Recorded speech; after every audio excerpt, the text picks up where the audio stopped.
Hi, my name's Arun Goel, Vice-Mayor for the City of Dublin. And today I've been asked to kind of give some information about why is voting so important and all the directions about what you can do this coming election season to make sure your voice is heard. So what I'd like to do is cover some of the ground information, and hopefully all of these questions that have been provided to me will be helpful and useful for you this coming election season. So first of all, if you want to vote and you're uncertain if you are registered to vote currently and currently have not received your ballot, you can use BallotTrax, an information through the California state that allows you to track your current location of the ballot. You can also go to your county register of voters and find out details about your voter profile to make sure you're currently registered. Should you find that you're not registered, you still have time. You can register before October 19th to be eligible to vote for this coming election season on November 3rd. This is key information. October 19th is the last chance you have to submit information online with the Register of Voters to make sure that you can vote officially. So the next thing we want to do is cover why is voting this election season so important. It's not about the party that you're affiliated or how you intend to vote. It's about making sure your voice counts and make sure you do your job as a citizen and have your representation correctly reflecting your desires. So by you voting is by you making a difference, by you standing up and trying to really ensure that your values are supported by those that represent you. How do you do so? You make sure that your ballot is submitted by November 3rd. And there's a lot of differences this election season due to the mail-in ballot requirements.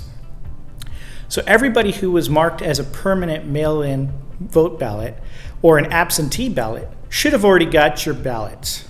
If you have not, again, like I said, confirm your information with the Register of Voters.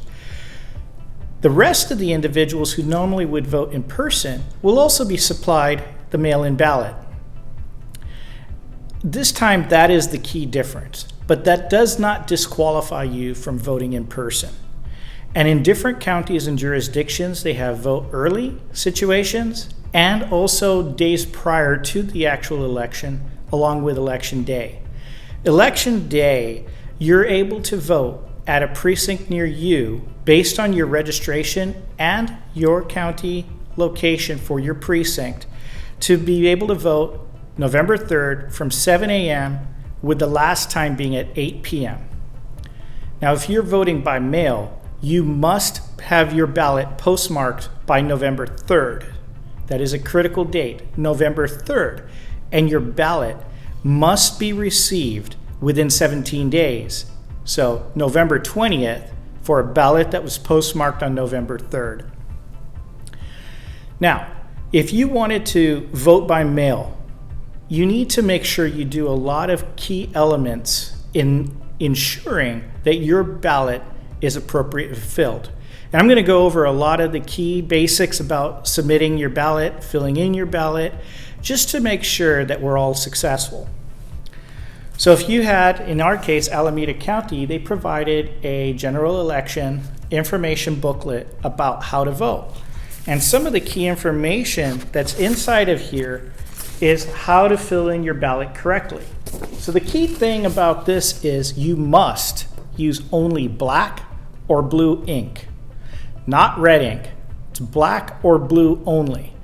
And you must completely fill in the bubble or the oval. It has to be completely filled in. So as you can see in this example, it's completely filled in. Now, in most locations, you will only be choosing one spot unless it's otherwise noted.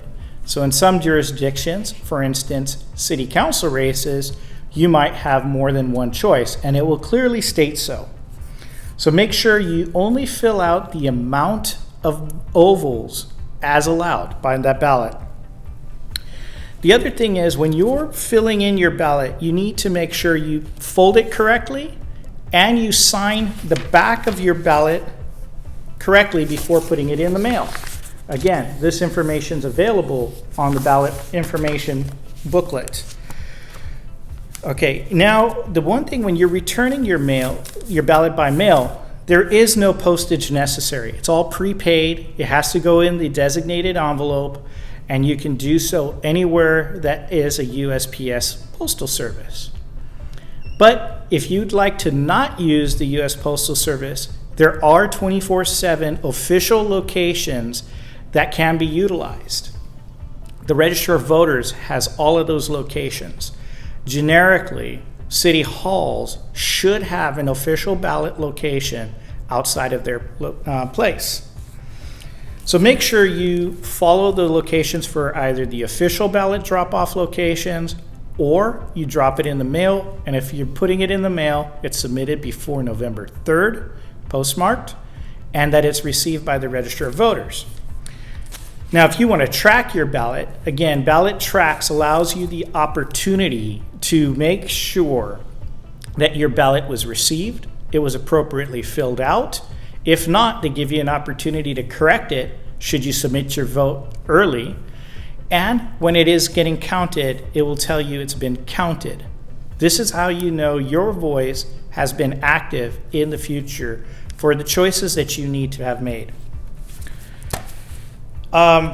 The next key thing is really making sure that you vote early. If you have the ability to vote early and you've made your choices, there's a lot of rumbling in the air that the United States Postal Service won't have the bandwidth. However, in recent news, they have indicated that they have the capacity to handle this and that they will not be impacted. The choice is yours, but if you vote early and you know your choices, that's just more success to you. Okay, so the last couple of things that we wanted to go over were, what are the key propositions? Now, and what I'm about to offer you today is not a position or a guidance. It's simply high-level information about each of the propositions that you should be evaluating at minimum, okay? And making an informed choice, this election only determines the outcome that you can be proud of, okay? So you have no ability to complain should you don't vote appropriately, okay? So Prop 14 is the proposition for funding of medical research. High level, it authorizes $5.5 billion in state general obligation bonds to fund grants from the California Institute of Regenerative Medicine to education, nonprofit, and private entities for stem cell research and other medical research, including training, stem therapy, development and delivery, research facility, construction, and associated administrative expenses. It dedicates $1.5 billion to research and therapy for Alzheimer's, Parkinson's, stroke, epilepsy, and other brain and central nervous system diseases and conditions. Prop 15, which is called Schools and Community First Act, is a rewrite of Proposition 13, the landmark decision made in 1978 to measure property tax increases and allows residential and commercial properties to be reassessed only when it's sold.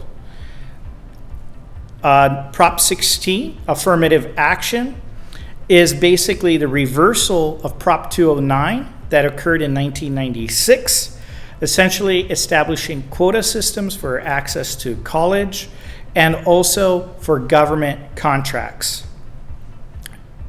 Prop 18 is the voting age.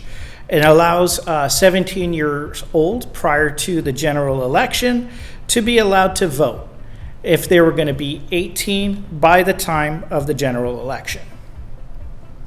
Prop 19 is the property tax transfers. This is for people 55 and older that were victims of wildfires and other disasters, to keep the lower property tax rates when they move to a new home. The Prop 20, which is criminal justice, it expands the list of violent crimes for which there is no early release, adding sex trafficking and of child and felony domestic violence to their lists. It would also require DNA collection for those convicted of several types of misdemeanors. Prop 21 is rent control. It's the repeal of the Costa-Hawkins Rental Housing Act. Prop 22, which is the one that's known as the gig worker classifications, it would exempt app-based drivers, including those working for Uber, Lyft, and DoorDash, from a state law that classifies gig workers as employees.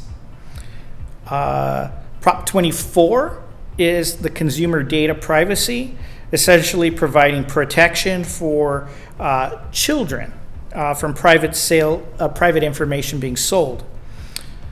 So those are the couple of key hot topic propositions on the ballot this time. The key is get out and vote. Make your voice heard. Make a difference. Stand up for what's right and be part of a solution. Whichever way you decide to vote, we hope you enjoy this election season and your name is counted in the ballots. Take care. Happy November 3rd election and hope to see you again soon. Cheers.